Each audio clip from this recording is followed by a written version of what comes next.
আমরা ভুল বললে হুজুররা ধরবে। আমরা যেই কথা বলতে আসছি, আপনারা যেই কথা শুনতে আসছেন, এটাকে বলা হয় ধর্মীয় আলেম। এটা কি বলে বলেন? দ্বীনি আলেম, কুরআন হাদিসের শিক্ষা, ইমানের শিক্ষা। ইমানের শিক্ষা গ্রহণ করার মূল নীতি আছে, মৌলিক নীতি আছে। মিশকাত শরীফের ভিতর হাদিস আছে, হাদিসে জিবরাইল, এটা সবাই জানে। আল্লাহ রসুলের কাছে একজন আগন্তুক লোক আসছেন, এসে উনি বসছেন কিভাবে, এই বসাটা হাদিসের কিতাবের ভিতরে আসছে। ফাসনাদা রুকবাতাহু ইলা রুকবাতিহি ওয়া ওয়াযা কাফাইহি আলা ফাখিজাইহি। আল্লাহর রাসূল হাদিসের বর্ণনাকারী হযরতে উমর রাদিয়াল্লাহু তাআলা আনহু বলেন, তিনি বসছেন রাসূলের হাঁটুর সঙ্গে হাঁটু লাগায়া, রাসূলের হাঁটুর সঙ্গে, আর কথা কয় না, হাঁটু লাগায়া, ওয়া ওয়াযা কাফাইহি আলা ফাখিজাইহি, এবং তার হাত রাখছেন রানের উপরে। রানের উপরে, কার রানের উপরে? সুনানে নাসাই শরীফের ভিতরে হযরত আবু হুরায়রা রাদিয়াল্লাহু তাআলা আনহুর বর্ণিত হাদিস আছে। ওইখানে উনি এটাকে বিস্তারিত ব্যাখ্যা করে দিয়েছেন। ওয়া ওয়াযা কাফাইহি আলা ফাখিজাই রাসূলিল্লাহি। হযরত জিবরাইল আইসা রাসূলের হাঁটুর সঙ্গে হাঁটু লাগায়া নিজের দুই হাত রাসূলের রানের উপরে রাইখা, তারপরে দুইজন শিক্ষা গ্রহণ করছেন, দিছেন, ছাত্র হয়েছেন, শিক্ষক হয়েছেন। ইমানের শিক্ষা একজন আরেকজনের কাছ থেকে নিছেন। কিভাবে? উস্তাদ ছাত্রের ভিতরে, বলনেওয়ালা সুন্নাওয়ালার ভিতরে গ্যাপ ছিল কত বড়, কই হাঁটুর সঙ্গে হাঁটু, হাত নিয়ে রাখছে রানুর উপরে।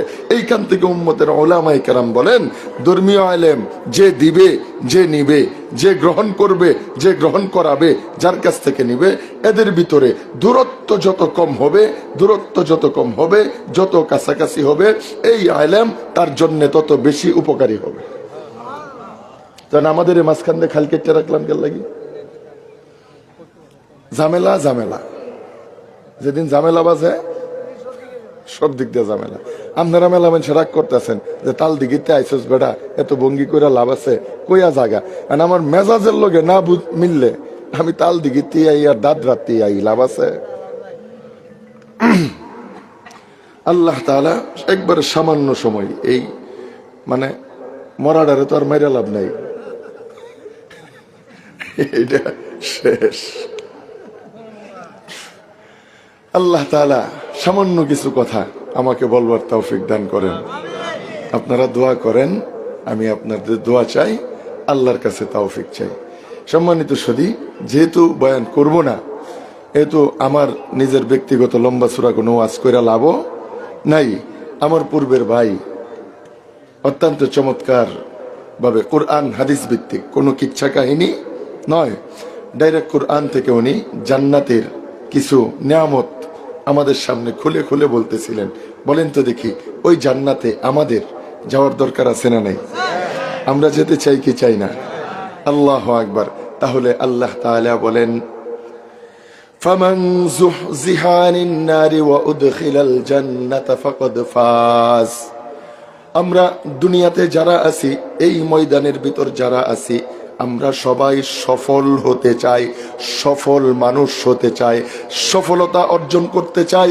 আর দুনিয়াতেও আমরা দেখি, দুনিয়াতে সফল মানুষদের মূল্যায়ন হয়, মূল্যায়িত হয়। দুনিয়াতে ব্যর্থ মানুষকে কেউ পছন্দ করে না, মূল্যায়ন করে না। সফল মানুষকে দেখা মানুষ আফসোস করে, সফল মানুষ দিয়া মানুষ উদাহরণ দেয়। একজন আল্লাহর বান্দা যদি অনেক সফল মানুষ হয়, তো বাবা তার সন্তানকেও বলে অমুকের মতো ওয়ো। এই এর চেয়ে ভালো করে ওয়াজ কিন্তু করতে পারতাম না। এটার লাগে আপনারা ঠিক কমায়া দিন না, যে ঠিক কন, আরো জোরে বলেন ঠিক না বেশি। আল্লাহু আকবার। সফল মানুষকে দেখায় কি বলে, যে অমুকের মতো হইও। যেমন আমার আব্বা আমার ছোটবেলায় বলতো যে বাবা মুফতি আমিনীর মতো হইবা। আল্লাহু আকবার। হইতে পারি নাই, বাবার আশা পূরণ করতে পারি নাই, চেষ্টা করে গেছি, চেষ্টা করতেছি, জানি না আল্লাহ তাআলা কপালে কি রাখছেন। বলার বিষয় যেটা, মানুষ সফল মানুষকে মহাব্বত করে, সফল মানুষ দিয়া মানুষ উদাহরণ দেয়। ব্যর্থ মানুষ কেউ তারে পছন্দ করে না। ব্যর্থ মানুষ নিজের বউয়ের কাছেও দাম পায় না। ব্যর্থ মানুষ নিজের সন্তানের কাছেও দাম পায় না। বউও তারা জিগায় যে তুই করছসটা কি? আরে কথা বলেন না কেন? বউও তার দাম দেয় না যে তুই করছসটা কি জীবনে। ফুলায়ও কয় যে আব্বা তুমি জীবনে কিচ্ছু করতারছো না, তোমার দিয়া কোনো লাভ নাই। বোঝা যায় কি ব্যর্থ মানুষ দুনিয়ার কারো কাছে দাম পায় না, মূল্য পায় না। সফল মানুষকে সবাই সম্মান করে, ইজ্জত দেয়, সম্মান দেয়। আর আমরা দুনিয়াতে কাদেরকে সফল মনে করি? দুনিয়াতে সফল মনে করি অনেক ক্ষমতাওয়ালা, অনেক টাকাওয়ালা, অনেক শক্তিওয়ালা, অনেক চেহারাওয়ালা, অনেক বড় বংশওয়ালা, তাদেরকে আমরা দুনিয়াতে সফল মানুষ মনে করি। এই জন্যই তো আমরা যারা ক্ষমতায় থাকে তাদেরকে মূল্যায়ন করি, দাম দেই। কেন কেন কই ক্ষমতায় আছে এরা সফল ব্যক্তি। সফল ব্যক্তি ক্ষমতাকেই যদি সফলতা না মনে করত, তাহলে নতুন এই স্বাধীন দেশে সবাই দেশের স্বার্থ চিন্তা না করিয়া নির্বাচন নিয়ে টানাটানি করতো না। কেন কেন কেন কেন? একমাত্র কারণ ক্ষমতাকে সফলতা মনে করে, ক্ষমতাটাকেই সফলতা মনে করে, সম্পদকে সফলতা মনে করে। অথচ আল্লাহ তাআলা বলেন ফামান যুহজিহা আনিন নারি ওয়া উদখিলাল জান্নাতা ফাকাদ ফাজ। আল্লাহ তাআলা বলেন হে দুনিয়ার আমার বান্দারা, তোমরা সবাই সফল হতে চাও, সফলদেরকে ভালোবাসো, মোহাব্বত করো, মূল্যায়ন করো। তোমাদের কাছে সফলতা ভিন্ন জিনিস, কিন্তু আমি আল্লাহর কাছে, আমি আল্লাহর কাছে সফল কারা? আল্লাহ তাআলা বলেন ফামান যুহজিহা আনিন নার, যে জাহান্নাম থেকে মুক্তি পেল, জাহান্নামের আগুন থেকে বেঁচে গেল, ওয়া উদখিলাল জান্নাহ, আর যাকে জান্নাতে প্রবেশ করানো হলো, আল্লাহ তাআলা বলেন ফাকাদ ফাজ, আমার কাছে চূড়ান্তভাবে সেই সফলতা অর্জন করলো। সুবহানাল্লাহ। তাহলে বলেন তো চূড়ান্ত সফল কারা? কোন জাহান্নাম থেকে বাইসা গেল, জান্নাতে ঢুইকা গেল, আল্লাহ বলেন এরাই আমার কাছে চূড়ান্ত ভাবে সফল। সুবহানাল্লাহ, আল্লাহু আকবার। আল্লাহ বলেন কদ ফাজ, নিশ্চিত ভাবেই তারা সফল হয়ে গেছে। সুবহানাল্লাহ। তাহলে বলেন তো দেখি আল্লাহর কাছে সফল কারা? যারা জাহান্নাম থেকে মুক্তি পাইছে। আর আমাদের কাছে সফল কারা? যারা জাহান্নামে গিয়া ডুবছে। কেন কেন? কারণ আমরা ক্ষমতাওয়ালাদেরকে সফল মনে করি। আর আমরা তো স্বাধীনতার 54 বছরে দেখছি যেইটা ক্ষমতায় গেছে, এইটা ক্ষমতায় গিয়া খালি জাহান্নামি কামাই করছে, জান্নাত কামাই করে নাই, জাহান্নামি কামাই করছে। ক্ষমতায় যারাই গেছে কোরআনের বিরোধিতা করছে, ক্ষমতায় গেছে ইসলামের বিরোধিতা করছে, ক্ষমতায় যাওয়ার পরে মুসলমানের বিরোধিতা করছে, ক্ষমতায় যাওয়ার পরে দেশের বিরোধিতা করছে, দেশের উন্নয়নের বিরোধিতা করছে, জনতার হক নষ্ট করছে, জনতার টাকা পাচার কইরা বিদেশে বাড়ি বানাইছে, বিদেশে বাড়ি করছে। তার মানে বোঝা যায় কি আমরা ক্ষমতাওয়ালাদেরকে সফল মনে করি, আর দুনিয়ার ক্ষমতাওয়ালারা ক্ষমতা দিয়া আল্লাহর জাহান্নাম কামাই করে। এই জন্যই তো কি করতাম,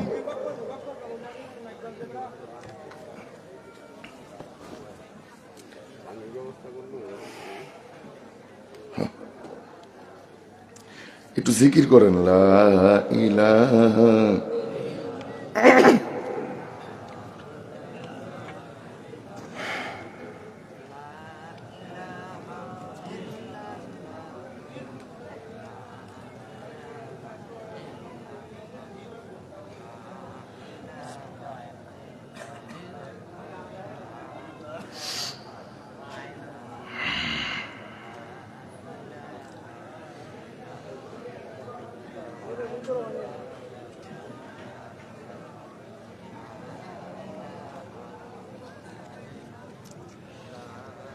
জিকির করবেন না?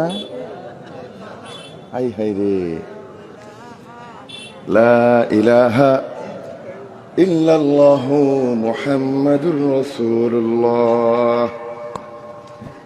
এইটা ছাইরা যদি খালি মুখ দিয়া করতাম, আপনারা শুনতেও ভাল লাগতো, আমার করতে ভাল লাগতো। এটা আওয়াজ টানে না, এটা গলা ধরে টানে। কথা বুঝে না? এটা কি ধরে টানে? গলা টানতেছে, মাইকে কথা টানবো, ঠিক না? আচ্ছা ঠিক আছে, আমি আর 10 মিনিট আলোচনা করি না।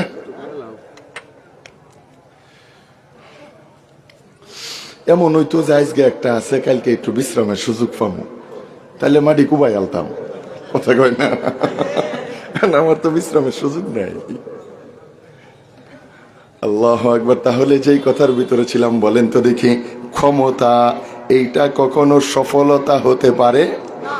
যদি ক্ষমতা এইটাই সফলতা হইতো, তাইলে কারুন, ফেরাউন, নমরুদ জান্নাতে যাইতো, ঠিক কিনা জোরা বলেন না কেন?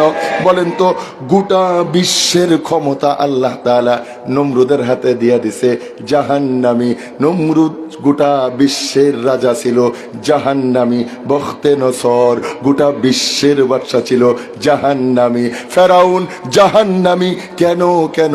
আল্লাহ তাআলা চোখে আঙ্গুল দিয়া দেখায় দেয়, ক্ষমতা পাইলেই জান্নাত পাওয়া যায় না, আর জান্নাত না পাইলে কখনো সফল হওয়া যায় না। এই জন্য বলেন তো দেখি, যারা ক্ষমতা নিয়ে টানাটানি করতেছে, ক্ষমতায় যাইতেছে, সাবধান হওয়া দরকার, সতর্ক হওয়া দরকার। কারণ হাজারো মানুষ ক্ষমতার কারণে জান্নাতের রাস্তা ছাইরা জাহান্নামে ঢুকে গেছে। ইসলামের একটা মূল নীতি আছে, মূল নীতি আছে। আল্লাহর রসুলের কাছে আইসা কেউ যদি কইতো, ইয়া রাসূলুল্লাহ আমাকে একটা দায়িত্ব দেন, রসুল তাকে কখনো দায়িত্ব দিতেন না, রসুল দিতেন না। রসুল বলে দিতেন, লা তাসআলিল ইমারতা, এই আমার সাহাবীরা, কখনো নেতৃত্ব, পদ, মর্যাদা, ক্ষমতা এটা কখনো চাইবানা, চাইবানা। এটা চাওয়ার জিনিস না, এটা পাওয়ার জিনিস, পাওয়ার জিনিস। তুমি চাইবানা, তোমারে যদি কেউ দেয় তুমি ফিরাইয়াও দিবা না, গ্রহণ করবা। কেন? না চাইতেই যদি দেয়, তাহলে এটা আল্লাহর পক্ষ থেকে ফায়সালা, আল্লাহ তোমাকে এই দায়িত্ব পালন করতে সহযোগিতা করবে। আর যদি তুমি ছায়া ছায়া লও, ছায়া ছায়া লও, তাইলে আল্লাহর পক্ষ থেকে সাহায্য পাইবা না। আল্লাহ এই দায়িত্ব তোমার মাথার উপরে বুঝার মতো চাপায়া দেবে। এখন বলেন তো দেখি, আমাদের দেশে যেগুলা ক্ষমতায় আছে, এগুলা কি আল্লাহর সাহায্য প্রাপ্ত?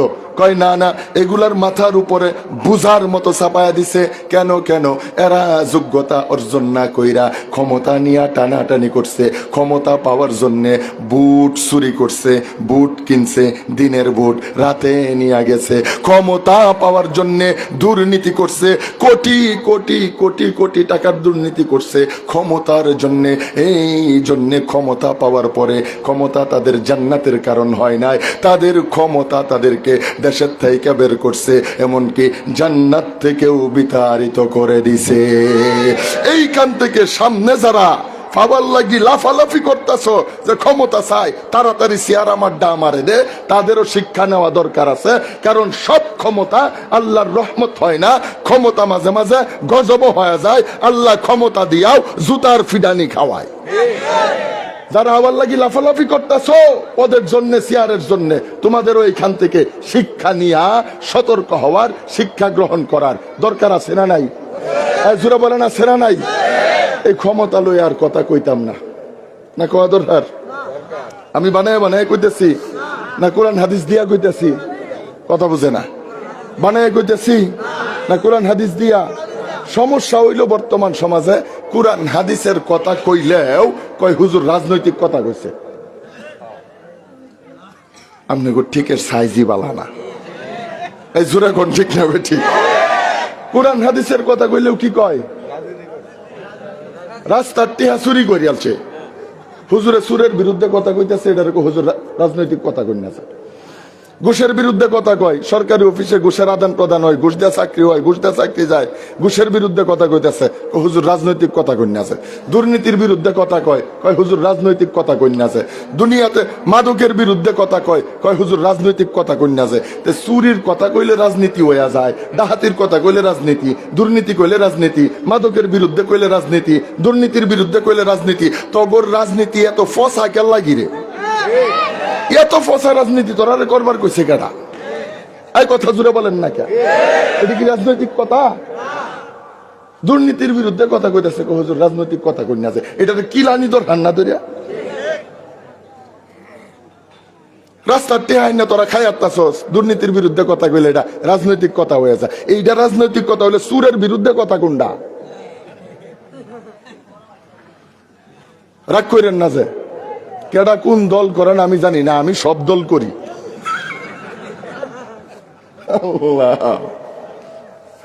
আল্লাহু আকবার। তাহলে যেই কথার ভিতরে ছিলাম, ক্ষমতা দিয়া জান্নাত পাওয়া, যদি ক্ষমতা দিয়া জান্নাত পাওয়া যাইতো তাইলে সবার আগে জান্নাতে নমরুদে ঢুকতো, ঠিক কিনা জোরে বলেন না কেন? ক্ষমতা দিয়াই যদি জান্নাত পাওয়া যাইতো তাহলে ফেরাউন জান্নাতে ঢুকতো। সম্পদ দিয়া জান্নাতে যাওয়া যায় না, সম্পদ দিয়াই যদি জান্নাতে যাওয়া যাইতো কারুন জান্নাতি হয়ে যাইতো, কারুন জান্নাতি হয়ে যাইতো। আজকে আমি আর আপনি কয় পয়সার মালিক হয়ে গেছি, কয় টাকা হয়ে গেছে। উম্মতের উলামায়ে কেরাম বলেন কারুনের যেই গুদামগুলো ছিল, মাল স্টক করে রাখার যেই গুদামগুলো ছিল, এই গুদামের চাবি বহন করার জন্য 40টা উটের দরকার হতো। এত বিশাল সম্পদের মালিক বলেন তো জান্নাতি না জাহান্নামী? জোরে বলেন না কেন? জাহান্নামী। বুঝা যায় কি টাকা পয়সা দিয়া সম্পদ দিয়া জান্নাতে যাওয়া যায় না, এইটা চূড়ান্ত সফলতা না। সম্পর্ক দিয়া জান্নাতে যাওয়া, আর কথা কন না কে? দুনিয়াতে সম্পর্কের দাম আছে, সম্পর্কের বড় মূল্য, সম্পর্কের কারণে অনেক কিছু হয়ে যায়। বলেন তো দেখি, কেউ ব্যক্তিগতভাবে নিয়েন না, উদাহরণ দেওয়ার জন্য বলতেছি। বলেন তো দেখি, আমাদের এই আসনের মন্ত্রী ছিল জনাব শরীফ আহমেদ সাহেব, কিন্তু এলাকায় আসল ক্ষমতা ছিল বাবুল মাস্টারের। এই কথা বুঝাই পারিনি। বলেন মন্ত্রী ছিল কেডা? ক্ষমতা ছিল বেশি কার? কেন কেন কেন কেন? একমাত্র কারণ হলো এমপির চাচা, মন্ত্রীর লোকটি কথা কয় না কে রে? আমনে গরু গলা ভাঙ্গা। বলেন সে কি ছিল? মন্ত্রীর চাচা। এই জন্য দুনিয়াতে তার ইজ্জত ছিল, সম্মান ছিল, বড় ক্ষমতা ছিল। আল্লাহ তাআলা বলেন, হে দুনিয়ার আমার বান্দারা, আমি আল্লাহর কাছে সম্পর্কের কোনো মূল্য নাই, সম্পর্কের কোনো মূল্য নাই, কোনো মূল্য নাই। যদি আল্লাহর কাছে সম্পর্কের মূল্য থাকতো তাইলে নবীজির চাচা আবু তালেব জান্নাতে যাইতো, কিন্তু জাহান্নামী, কিন্তু জাহান্নামী। সম্পর্কের কোনো মূল্য নাই। দুনিয়াতে মন্ত্রীর সাথে সম্পর্ক, মন্ত্রীর চাচা, মন্ত্রীর চাইতে বেশি ক্ষমতা, কিন্তু আল্লাহ তাআলা বলেন নবীর চাচা হয়াও জাহান্নামী হয়ে গেছে। বোঝা যায় কি আমার আল্লাহর কাছে সম্পর্কের কোনো মূল্য নাই। নবীর সন্তান, নবীর সন্তান নূহ আলাইহিস সালামের সন্তান কেনান জাহান্নামে চইলা গেছে। আল্লাহ বুঝায় দেয় সম্পর্কের কোনো মূল্য নাই। আরে ফেরাউনের বিবি আসিয়া, ফেরাউনের বিবি আসিয়া, বিশ্ব সন্ত্রাসীর বিবি, বিশ্ব কাফেরের বিবি আসিয়া জান্নাতি হয়ে গেছে। কেন কেন? আল্লাহ কয় কে কার জামাই, কে কার বউ, কে কার বাবা, কে কার চাচা, আমি কিচ্ছু দেখি না। এগুলা আমার কাছে দেখার দরকার না, এগুলো সফলতার মানদণ্ড না। যদি সম্পর্ক দিয়া আল্লাহর কাছে সম্মান পাওয়া যাইতো, আবু তালেবের চাইতে বেশি সম্মান কেউ পাইতো না। আপনারা কি আমার কথা বুঝেন? বলে আবু তালেব কেমন চাচা, কেমন চাচা। দাদা আব্দুল মুত্তালিবের ইন্তেকালের পরে আল্লাহর পয়গম্বরের লালন পালনের দায়িত্ব আইসা পড়ে চাচা আবু তালেবের কাছে। আল্লাহর পয়গম্বর যেই দিন আবু তালেবের ঘরের ভিতর চইলা আসে, আবু তালেব নিজের কলিজার টুকরা সন্তান আলী রাদিয়াল্লাহু তাআলা আনহুকে আলাদা বিছনায় শোয়ায়া, আলাদা বিছনায় শোয়ায়া 8 বছর বয়স থেকে নিয়া আল্লাহর পয়গম্বর বালেগ হওয়ার আগ পর্যন্ত আবু তালেব নিজের এই বুকটাকে বালিশ বানাইয়া, নিজের এই বুকটাকে বালিশ বানাইয়া, নিজের এই হাতটাকে কাঁথা বানাইয়া আল্লাহর রসুলকে এই হাতটা দিয়া বুকের সঙ্গে দইরা, বুকটার সঙ্গে লাগায়া ঘুম পাড়াইছে। এমন একজন চাচা, এমন একজন চাচা যখন গোটা মক্কার কাফেরেরা আল্লাহর পয়গম্বরের বিরুদ্ধে চইলা গেছে, আবু তালেব আল্লাহর পয়গম্বরের সামনে আইসা দেওয়ালের মতো দাঁড়ায় রইছে, ইসলাম প্রচারে সাহায্য করছে। আল্লাহর পয়গম্বর পয়গম্বরের প্রেমে পইরা শিয়াবে আবু তালেবের ভিতরে 3 বছর পর্যন্ত জেল কাটছে। সুবহানাল্লাহ সুবহানাল্লাহ। 3 বছর পর্যন্ত আল্লাহর পয়গম্বরের সঙ্গে তার থাকার কোনো দরকার ছিল না। মক্কার বেঈমানেরাও বলছিল, ও আবু তালেব, আপনি গোত্রের নেতা, আপনি ইচ্ছা করলে বাহিরেও থাকতে পারেন, আপনি জেলখানায় থাকার দরকার নাই। কিন্তু রসুলের মোহাব্বতে চাচা রসুলের সঙ্গে 3 বছর জেল কাটছে। ওই চাচা ওই চাচা ওই চাচা জাহান্নামী হয়ে গেছে। আল্লাহ চোখে আঙ্গুল দিয়া দেখায় দিতেছে, এই তোমরা যদি দুনিয়ার থেকে জান্নাত কামাই করতে না পারো, জাহান্নাম থেকে বাঁচতে না পারো, তোমরা যত ক্ষমতার মালিকই হও না কেন, যত টাকার মালিকই হও না কেন, যত বড় বংশেরই হও না কেন, যার সঙ্গে সম্পর্ক হোক না কেন, জাহান্নাম থেকে বাইসা যদি জান্নাতে না ঢুকতে পারো, তোমাদের চাইতে ব্যর্থ আর কেউ নাই। এই জন্য বলেন তো, সফল হওয়া দরকার, জোরে কন্যা। তাহলে সফল হবে কিভাবে? বলে জান্নাত কামাই করলে সফল হবে। ওয়া উদখিলাল জান্নাহ, আল্লাহ বলেন যারা জান্নাতে ঢুকানো হইল, এখন যারা মন চাই তারা জান্নাতে ঢুকায় দিব। আরে কথা কয় না, নাকি জান্নাত কামাই করতে হইব? কামাই করা ছাড়া জান্নাত পাওয়া যাবে না। আরেকটু জিকির করেন। কি করতাম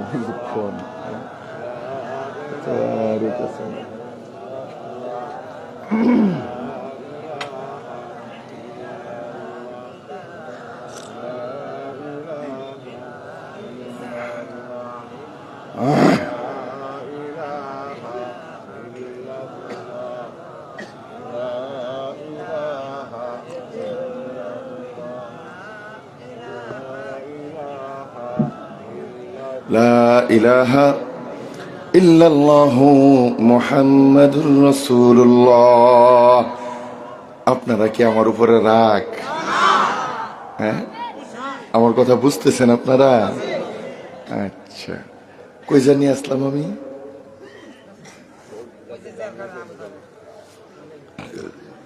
আল্লাহু আকবার। তাহলে জান্নাতে ঢুকাবো এমনি এমনি ঢুকা যাবে? জান্নাত নিজের কামাই করা লাগবে, ঠিক কিনা জোরে কোন? জান্নাত নিজের কামাই করা লাগবে। এই জান্নাত অনেকেই কামাই করছে। আবু জাহেলের সন্তান জান্নাত কামাই করছে, সুবহানাল্লাহ নাই? আবু জাহেল বাপ হইয়া জাহান্নামী, তার সন্তান জান্নাতি। ইকরামা রাদিয়াল্লাহু তাআলা আনহু ফেরাউনের ঘরে থাইকা বিবি আসিয়া জান্নাত কামাই করছে। এমনি এমনি জান্নাত পাওয়া যায় না, এমনি এমনি পাওয়া যায় না। এই জান্নাত কামাই করার জন্যে, জান্নাত কামাই করার জন্যে ফিকির করা দরকার, চেষ্টা করা দরকার, ত্যাগ দেওয়া দরকার, তিতিক্ষা দেওয়া দরকার। হযরতে বিলাল রাদিয়াল্লাহু এই জান্নাত কামাই করতে গিয়া কি নির্যাতনের শিকার হয়েছে এইটা আমরা সবাই জানি। হযরতে খাব্বাব এই জান্নাত কামাই করতে গিয়া কি পরিমাণ জুলুম নির্যাতনের শিকার হয়েছে। হযরতে আম্মার বিন ইয়াসির রাদিয়াল্লাহু কি পরিমাণ জুলুমের শিকার হয়েছে। হযরতে সুমাইয়া কি পরিমাণ জুলুমের শিকার হয়েছে। কেন কেন? এই জান্নাত কামাই করতে গিয়া, জান্নাত কামাই করতে গিয়া। জান্নাত কামাই করতে গেলে 1 নম্বরে ঈমান লাগবে, 2 নম্বরে আমল লাগবে। ঈমান আর আমল যদি থাকে, ঈমান আর আমল যদি থাকে, আল্লাহ তাআলা ওয়াদা দিয়া দিবেন, কানাত লাহুম জান্নাতুল ফিরদাউসি নুজুলা। আল্লাহ বলেন তুমি তোমার ঈমান আমল ঠিক করে আসবা, আমি আল্লাহ তোমাকে সর্বোচ্চ জান্নাত, জান্নাতুল ফিরদাউসে চিরকালের জন্য ঢোকায়া দিব। সুবহানাল্লাহ। আরো জোরে বলেন সুবহানাল্লাহ। আল্লাহু আকবার। তাইলে ওই জান্নাতে যাইতে মনে চাইনি? চাই। কার কার চাই দেখি? এই সেরাটার বেশি চায় না, ভালো করে হাত তুলো। আমাদের সবার যাইতে মনে চাই। আল্লাহ আমাদের সবাইকে জান্নাতের জন্য কবুল করেন। আপনামান এখন কোনছে দিই জান্নাতে যাইতে গেলে জানি কি লাগবো? কোন ঈমান কি লাগবো? আরেকটা জানি কি লাগবো? আমল। তাহলে আমরা যে সবাই জান্নাতে যাইতে চাই, আমরা কি আসলে ঈমানদার কিনা এটা দেখার দরকার আছে না? আরে কথা কয় না? এটা দেখার দরকার আছে না? চলেন আমরা কেমন ঈমানদার এটা একটু দেখা লাই। জান্নাতে যাইতে আর মুখি না ঈমানটা দেয়া, এটা একটু জানা দরকার নাই? আল্লাহু আকবার। আল্লাহর পয়গম্বর বলেন, ইজা সাররাতকা হাসানাতুকা ওয়া ইজা সাআতকা সাইয়্যাতুকা ফাআনতা মুমিন। আল্লাহর পয়গম্বর বলেন, হে আমার উম্মতেরা শোনো, যদি তোমার ভালো কাজ তোমাকে আনন্দ দেয়, তার মানে ভালো কাজ যদি তোমার কাছে ভালো লাগে, খারাপ কাজ যদি তোমার কাছে খারাপ লাগে, রসুল বলেন ফা আনতা মুমিন, তাইলে তুমি ইমানদার। এখন যদি অবস্থা বিপরীত হয়ে যায়, বালা কাম ভাল লাগে না, খারাপ কাম খারাপ লাগে না, বালাটা খারাপ লাগে, খারাপটা মজা লাগে, তাইলে রসুলের ভাষ্য অনুযায়ী আমাদের ভিতরে ইমানের ভিতরে বেজাল এজরে কোন আছে না নাই? তাইলে রসুল কি বলেন, ইজা সাররাতকা হাসানাতুকা, যখন তোমার ভালো কাজ তোমাকে আনন্দ দিবে, ভালো কাজ করতে তোমার কাছে ভালো লাগবে। এখন আজকে আমাদের অবস্থাকে ভালো কাজ ভালো লাগে না, ভালো কথা ভালো লাগে না, ভালো জায়গা ভালো লাগে না, খারাপ জায়গা আমাদের কাছে খারাপ লাগে না, খারাপটারে ভালো লাগে, খারাপ কথা শুনতে ভালো লাগে। এই জন্য বর্তমান দুনিয়াতে ওয়াজ মাহফিল শোনার মানুষ কম, গানের প্যান্ডেলে মানুষ বেশি। ওয়াজ মাহফিলে মানুষ কম, খেলার মাঠে, আরে কথা কন না কে, খেলার মাঠে মানুষ বেশি। আর আমাদের এই মসজিদের ভিতরে মুসল্লি কম, চাষটলে মুসল্লি, কথা কন না কে লাগে। তাই বলেন তো দেখি, মসজিদ খারাপ জায়গা আর চাষটল খুব ভালো জায়গা? আল্লাহর পয়গম্বর বলেন, আহাব্বুল বিলাদি ইলাল্লাহি মাসাজিদুহা ওয়া আবগাদুল বিলাদি ইলাল্লাহি আসওয়াকুহা। আল্লাহর পয়গম্বর বলেন, এ দুনিয়ার আমার উম্মতেরা শুনো শুনো, দুনিয়াতে যত জায়গা আছে আল্লাহর কাছে সবচাইতে পছন্দের জায়গা হলো আল্লাহর ঘর মসজিদ। আল্লাহর ঘর মসজিদ আল্লাহর কাছে সবচাইতে পছন্দের জায়গা। ওয়া আবগাদুল বিলাদি ইলাল্লাহি আসওয়াকুহা, আর আল্লাহর কাছে সবচাইতে নিকৃষ্ট জায়গা হলো বাজার, সবচাইতে নিকৃষ্ট জায়গা হলো বাজার। রসুল বলেন, সবচাইতে উত্তম জায়গা মসজিদ, সবচাইতে নিকৃষ্ট জায়গা বাজার। আজকে আমাদের ইমানের কি অবস্থা? আমরা মসজিদে গিয়া 2 মিনিট সময় কাটাইতে পারি না। ইমাম সাহেব যদি 2 মিনিট দেরি করে আয়, বেটা চাকরি তায় না, বেটা 2 মিনিট দেরি করে আছে, বেটার চাকরি নাইকা। শুক্রবার ইমাম সাহেব বয়ান করতে করতে যদি 5টা মিনিট বেশি নাইকা, বাইরে কত ধরনের কথা, হুজুর কি গড়িছিল না, আমরা কি সময়ের দাম নাই, আমরা কি হুজুরের মতো মানুষের বাড়ি ঘুরে ঘুরে খাই, এইরকম কথা বলে। এমন কিছু ছাগল আছে না নাই? আপনারা কি আমার ওয়াজ বুঝেন? 5টা মিনিট বেশি গেছে গা, কেল লাগি গেছে গা, ফাউ কামে গেছে গা, এনে বয়ে বয়ে গান গাইতেছে, বেটা কোরআন হাদিসের কথা বলতেছে। এমন একটা বিষয় নিছে যেই বিষয়টা শেষ না করলে কথা কয় না, চলে না।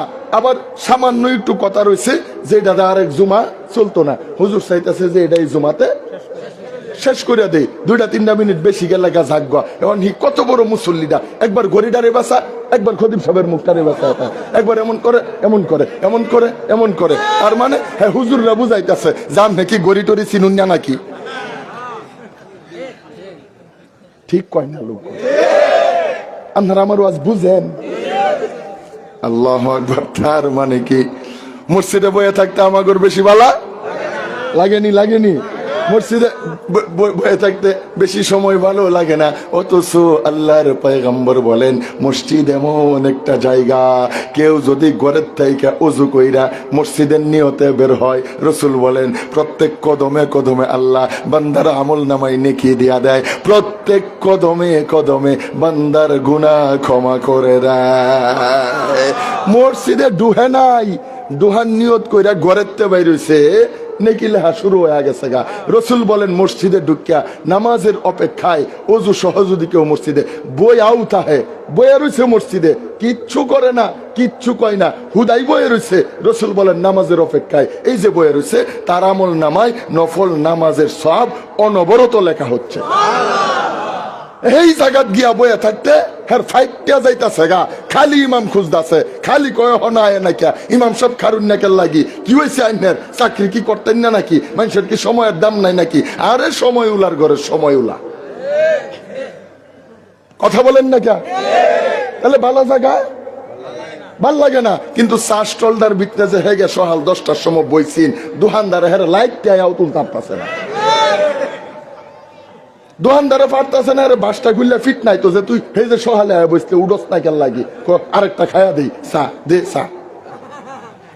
দোকানদারে যে সময় কইটা ফারের সময় দে চা আরেকটা।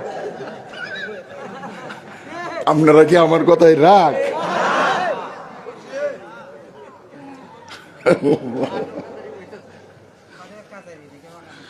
আল্লাহু আকবার। তাইলে বুঝেন আমাদের ইমানের কি অবস্থা। রসুল বলেন যদি ভালো কাজ ভালো লাগে, তার মানে ইমানদারের কাছে ওয়াজ মাহফিল ভালো লাগবে। কথা বলেন না কেন? এটা কি খারাপ জায়গা না ভালো জায়গা? রসুল বলেন এটার ফেরেশতারা চতুর্দিক দিয়া কি করে লাইছে, বেষ্টন করে লাইছে। এই মাহফিল থেকে আরশ পর্যন্ত ফেরেশতারা লাইন ধরে দাঁড়ায় গেছে। আল্লাহর সাকিনা নামক রহমত নাজিল হইতেছে। এই ভালো জায়গা, এইখানে তার ভালো লাগে না, এইখানে এসা বসতে ভালো লাগে না, বাজারে গিয়া ঘুরতেছে এমন ভাবে চার দুহান্ডাত বইছে, মনে হয় আজগাই জীবনের শেষ চা, কাল্লা সহালতে আর চা দুনিয়া থাকতো না। কথা কন না কে? মাহফিল তো প্রতিদিনই হয়, চা কি প্রতিদিন খাওয়ান যাইব? এটার লাগি হ্যাঁ মাহফিল তো এখানে গা বইছে। আল্লাহু আকবার। 2-2.5 ঘন্টা 3 ঘন্টা একটা মাহফিল চলবে, এটা তার কাছে ভাল লাগে না। যুবক সারাটা রাত মোবাইল ডারে বা বল্লাডার মতো চায় রয়েছে। কথা কন না কে? আপনারা আমার কথা বুঝেন? এটা যে বল্লাডার মতো চাইছে, কোন সমাজের সহাল হয়ে রোদ উঠছে হে খুঁজে পাইছে না, এটা তার কাছে খুব ভাল লাগতেছে। কিন্তু নামাজটা যে পড়বো, এই ওয়াজ মাহফিলটা যে 2-3 ঘন্টা বসবে, উলামায়ে কেরামের জবান থেকে কোরআন হাদিস শুনবে, এটা তার কাছে ভাল লাগছে না। কান্ডার ভিতরে বাঁশের মুতা দুইটা ডুহাইয়া হি যে কি দেখতে আছে হি সারা কেউ জানে না। আল্লাহু আকবার। তাইলে কোন তো দেখি এই ইমান লইয়া জান্নাতে যাওয়ান গেছে? এই ইমানটা লয়ে সোজাসুজি ডাইরেক্ট জান্নাত? তাইলে কি মনে হয় আপনাদের? আল্লাহ তাআলা বলেন জাহান্নাম থেকে যে বাইসা গেল, যে জান্নাতে ঢুকলো, সে হলো সফল। তাইলে বোঝা যায় কি আমরা ব্যর্থতার রাস্তায় চলতেছি, সফলতা থেকে অনেক দূরে, অনেক দূরে, অনেক দূরে। জান্নাতে যাইতে চাই কিন্তু জান্নাতের আমল করতে রাজি না। জান্নাতে যাইবার চাই কিন্তু আমল, আপনি আরাম করে বলেন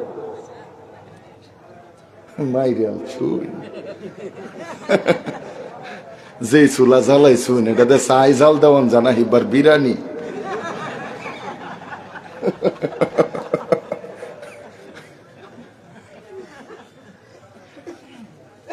কি কইতাম, রাগ করে যাইতেছে গা?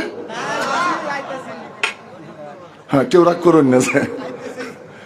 আল্লাহু আকবার। তাহলে বলেন তো জান্নাতে যাইতে মনে চাই কি চাই না? এই কার কার চাই আবার হাত তুলে দেখান, আরেকবার দেখান। নারায়ে তাকবীর। আল্লাহ আমাদেরকে জান্নাতের জন্য কবুল করেন। হাত নামান। আল্লাহু আকবার। আমার ভাই অনেকগুলা বইলা গেছে, ঠিক না? কইছে গাছের গুড়ি উহুর বাদে ফল দি ঝুলাই দেবো, খালি বয়ে বয়ে খাইবেন। আর কথা কয় না? কইছে ফাঁকিটা দেখতে খালি মনে মনে চিন্তা করবেন ফাঁকি বুনা হয়ে আয়া পড়বো, ঠিক না? উম্মতের উলামায়ে কেরাম বলেন এর চাইতেও বড় কিছু নিয়ামত আছে, এই নিয়ামত গুলা জান্নাতে পাওয়া যাবে। বলেন তো দেখি, দুনিয়ার প্রত্যেকটা মানুষের সব চাইতে বড় চাহিদা হলো 4টা। কয়টা? আর ওজুরে কোন কয়টা? 4টা চাহিদা। এইটা দুনিয়ার সবার ভিতরে আছে। দুনিয়ার প্রত্যেকটা মানুষের 1 নম্বরের চাহিদা, দুনিয়ার সবাই দুনিয়াতে চিরকাল বাঁচতে চায়, কেউ কখনো মরতে। 110 বছর বুড়া, এটা 5 বছর ধরে বিছনাত ফইরা রয়েছে, আজ্ঞা মুত্যা পুরা বাড়িটারে গন্ধ বানাই আসছে। এটার এনেও যদি যান, চাচা খবর ডাকি, কো বাবা দোয়া কইরো আল্লাহ যাতে বাঁচায়াত হয়। কথা কন না? কেউ কি মরবার চায়? কিডনি ফইচ্ছে গা, ক্যান্সারে ধরিয়ালছে, ডাক্তারে কইছে তোর আর 3 দিন আছে। এটা 3.5 দিনের মাথা তো হাত ধরে হুজুর দোয়া করুন যে কোন রকম যাতে আল্লাহ রাইখ্যাত হয়ে যায়। কথা কন না কে? তার মানে কেউ কখনো মরতে চায় না, সবাই বাঁচতে চায়। বাঁচানোর জন্য কোটি কোটি ডাক্তার, কোটি কোটি হাসপাতাল, কোটি কোটি ল্যাবরেটরি। মারার জন্য কিছুই নাই। মারার জন্য কেউ ডাক্তার হয় না, মারার জন্য কোনো হাসপাতাল হয় না। কেন? সবাই বাঁচাইতে চায়।